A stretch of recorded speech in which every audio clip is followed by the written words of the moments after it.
നമസ്കാരം, ഒരു പുതിയ വീഡിയോയിലേക്ക് സ്വാഗതം. കണക്കിൻ്റെ വീഡിയോകൾ ഇട്ടിട്ടില്ല എന്ന് പറഞ്ഞതുകൊണ്ടാണ് കണക്കിൻ്റെ വീഡിയോയിലേക്ക് നമുക്ക് കടക്കാം.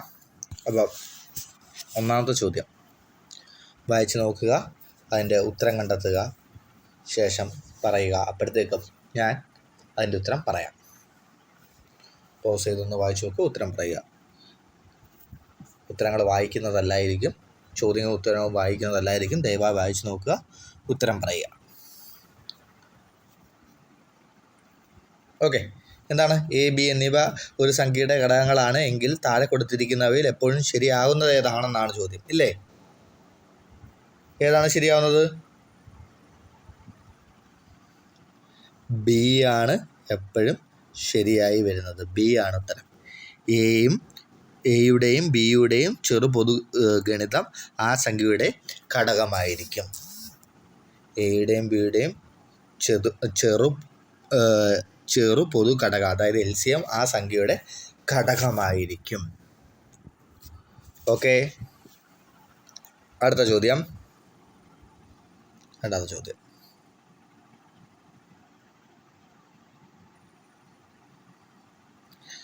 ഹരണം എന്ന ആശയത്തെ സംബന്ധിച്ച് ശരിയല്ലാത്ത പ്രസ്താവന.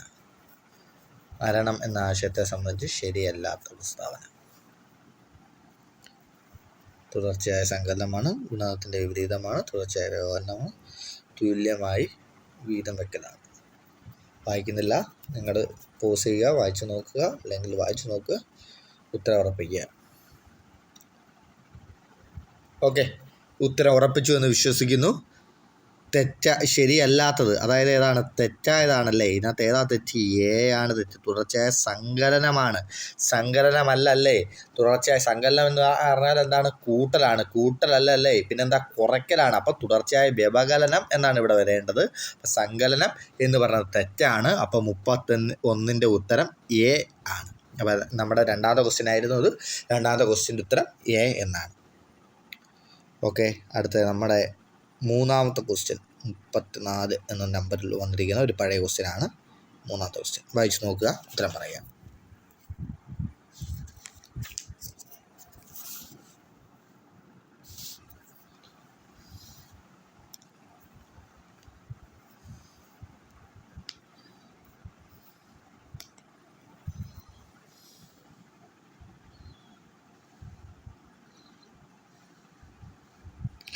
ഓക്കെ, ഇത്രയും സമയം മതി.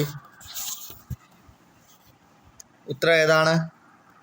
ഉത്തരം ഡി ആണില്ലേ. 4370. എങ്ങനെയാണ്? 1.5 ടൺ എന്ന് പറഞ്ഞാൽ 1500 കിലോയാണ്. അപ്പം പിന്നെ എത്ര ആണ്? 2870. അപ്പം ഇത് രണ്ടും കൂടി കൂട്ടുമ്പോൾ എത്ര കിട്ടും? 4370 കിലോ കിട്ടും, ഇല്ലേ? അപ്പം ഉത്തരം ഡി ആണ്. ശരി, ഉത്തരം ഡി ആണ്. ഓക്കെ, ഇതിപ്പോൾ നമ്മുടെ മൂന്നാമത്തെ ചോദ്യമായിരുന്നു. അടുത്ത നമുക്ക് നമ്മുടെ നാലാമത്തെ ചോദ്യത്തിലേക്ക് കടക്കാം. നമ്മുടെ നാലാമത്തെ ചോദ്യമാണ് ഇത്. ഓക്കെ, ഉത്തരം പറഞ്ഞോളൂ, വായിച്ചു നോക്കുക, പോസ് ചെയ്യുക, ഉത്തരം പറയുക.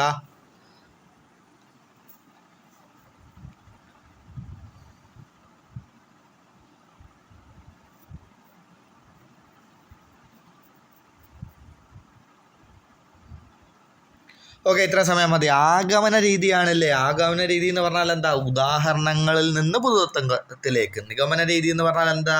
ഒരു പൊതുതത്വത്തിൽ നിന്ന് ഉദാഹരണത്തിൽ. അപ്പം അനേക ഉദാഹരണങ്ങളിൽ നിന്ന് പൊതുതത്വത്തിലേക്ക് എന്ന് വരുന്നത് ഏതാ? അതിനകത്ത് ബി ആണല്ലേ. അപ്പം ഉത്തരം ബി ആണ്. ഉത്തരം ബി ആണ്. ഓക്കെ, അപ്പം നമ്മളുടെ നാലാമത്തെ ചോദ്യമായിരുന്നു. നാലാമത്തെ ചോദ്യത്തിൻ്റെ ഉത്തരം ബി ആണ്. അടുത്ത നമുക്ക് അഞ്ചാമത്തെ ചോദ്യത്തിലേക്ക് കടക്കാം. നമ്മുടെ അഞ്ചാമത്തെ ചോദ്യമാണ്. ഓക്കെ, നമ്മുടെ അഞ്ചാമത്തെ ചോദ്യം വായിച്ചോളൂ.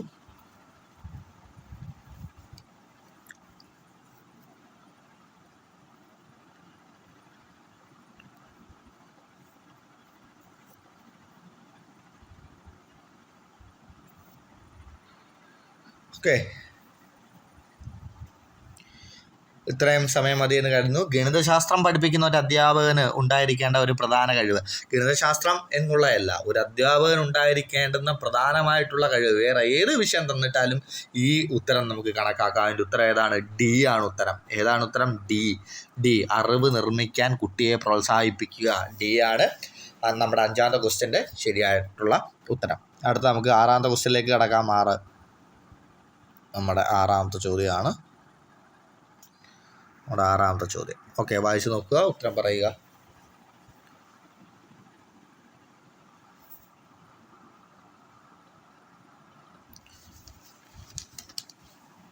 ഓക്കെ,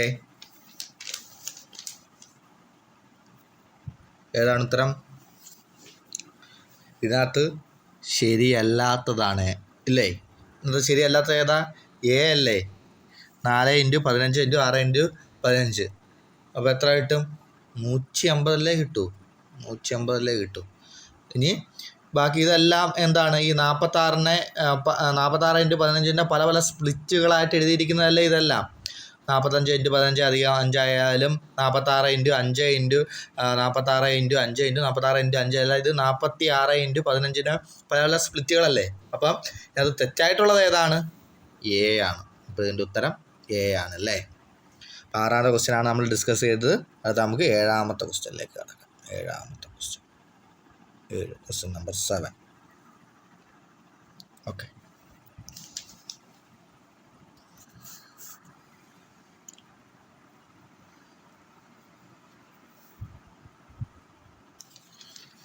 ഓക്കെ നോക്കിക്കേ.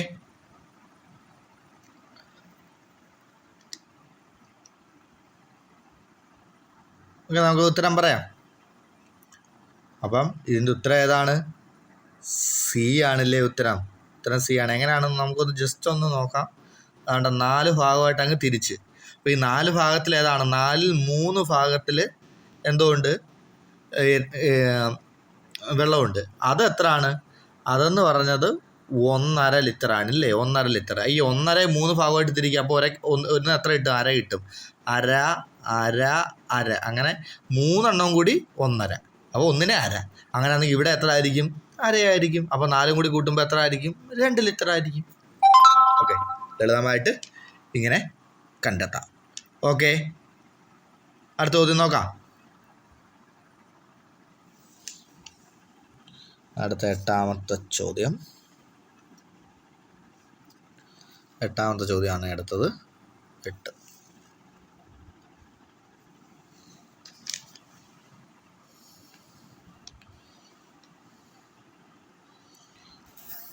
നോക്കിക്കേ.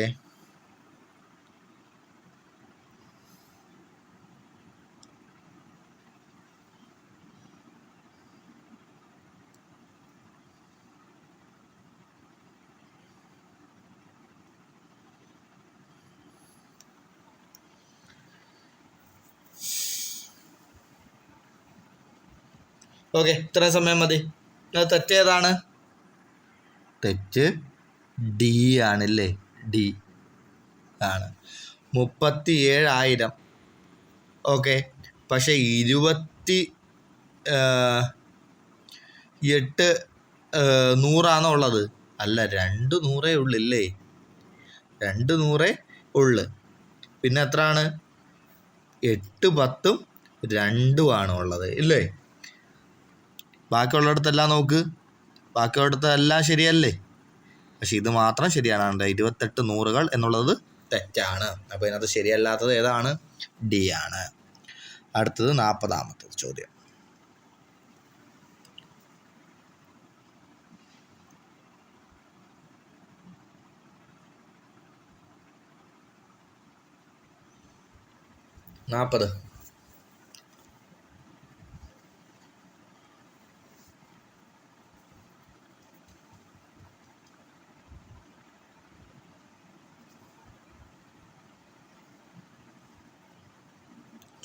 ഓക്കെ, ഇതിനകത്ത് ഉത്തരം ഏതാണ്?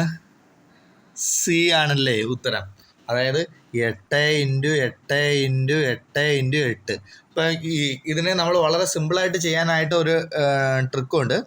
ഇതിപ്പോൾ മാത്സ് മെത്തേഡല്ല, ഒരു ചെറിയ നുണുക്ക് ബുദ്ധിയാണ്. അതായത് ഇത് ഏതെങ്കിലും റൂട്ടോ ക്യൂബോ ആണെന്ന് നോക്കുക, ഏതെങ്കിലും. അപ്പോൾ ഇത് ഏത് സംഖ്യയുടെ ക്യൂബാണ്?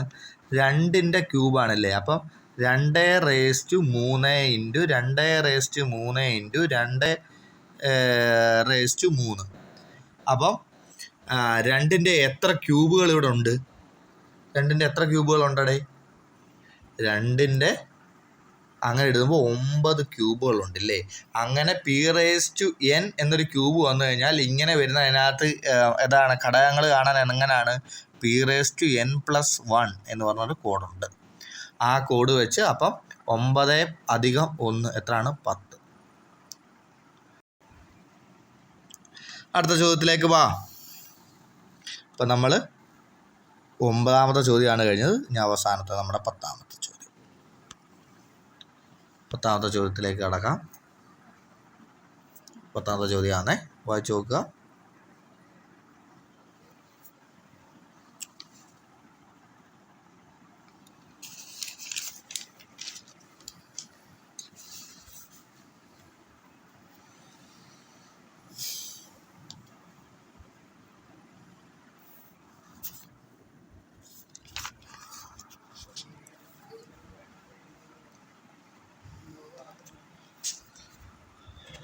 ഓക്കെ. വിവിധ തൊഴിലിടങ്ങളിലെ ഗണിതവുമായി ബന്ധപ്പെട്ട കുട്ടികൾ നേരിട്ടുള്ള അനുഭവം ലഭിക്കുന്നതിന് സെമിനാർ നടത്തിയാൽ ശരിയാവൂ? ശരിയാവത്തില്ല. അസൈൻമെൻറ്റ് നടത്തിയാൽ ശരിയാവൂ? ശരിയാവത്തില്ല. സംവാദം നടത്തിയാൽ ശരിയാവൂ? ശരിയാവത്തില്ല. പിന്നെ എന്ത് നടത്തിയാലേ ശരിയാവൂ? Field trip നടത്തിയാലേ ശരിയാവൂ. ഉത്തരം ബി.